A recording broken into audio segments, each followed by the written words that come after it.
12 hours today. Oh my God, baka survive kaya ako na 12 hours na naman. It's me. Fine.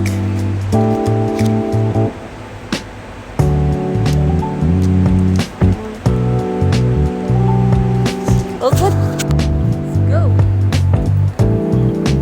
Punta tayo sa trabaho.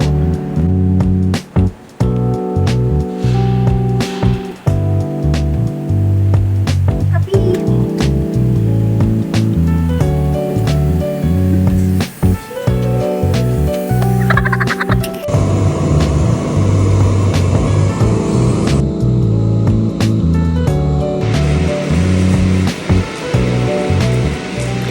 So, dito kailangan ko siyang paikutin kasi side by side yung hinihinangan ko dyan at medyo malaki kasi ito tapos kailangan kong i-check yung lahat ng side niya kung wala bang nakasabit bago ko siya paikutin. So, ganun lang po.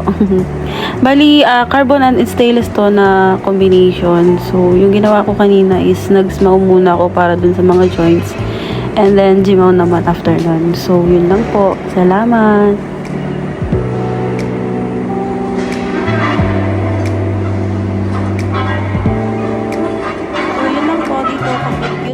This is my first vlog guys, so please support me. Thank you.